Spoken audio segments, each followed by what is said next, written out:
Hi everybody, Marlena Caruso here, and I'm a lead attorney with the Family Law Division at Robinson and Henry, and I wanted to talk to you briefly about a few key points that you should be considering in drafting or finalizing your prenuptial agreement. The biggest one is going to be the timing of the document, meaning how far in advance between signatures, negotiations, final execution of that prenup versus marriage date. Now, there is no requirement or a deadline per se that's found in our statutes with regards to these documents, but a good rule of thumb is going to be a minimum of 3 months in advance of your intended wedding date in order to finalize the document. The reason for that is because the more in advance from the wedding date itself that you are able to conclude negotiations, get everyone's signatures, signed, sealed, delivered, the less likely the agreement itself is going to be able to be attacked as far as credibility or any duress claims that might come up from your spouse in the event of a separation or a divorce in the future.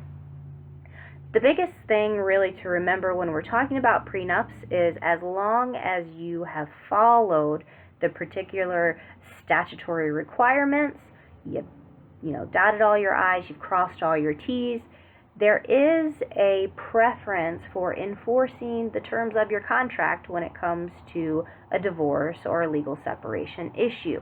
However, there are ways to attack them. So the more that you can close those doors from the beginning, the less of a headache you are going to have in the future from somebody trying to attack the validity of the document.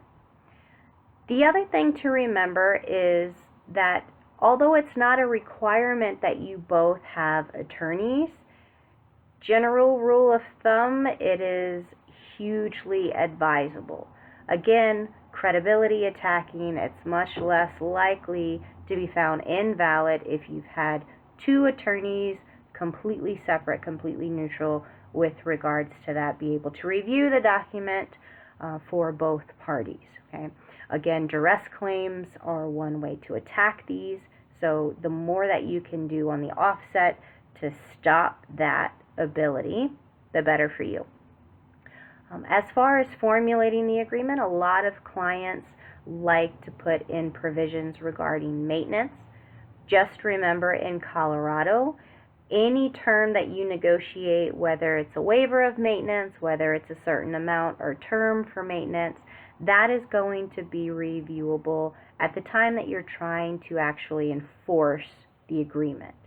So we can't say that it won't be held up, but it may not be held up. It may be held up. Again, circumstances at the time you're trying to enforce the agreement are going to determine whether or not that particular provision is unconscionable under our laws, meaning essentially it's not fair and therefore will be potentially set aside. You cannot negotiate terms regarding parental responsibilities or parenting time in your prenup. That is never enforceable. Now, you have to allocate parenting time per our statutes as to what's in the best interest of the children.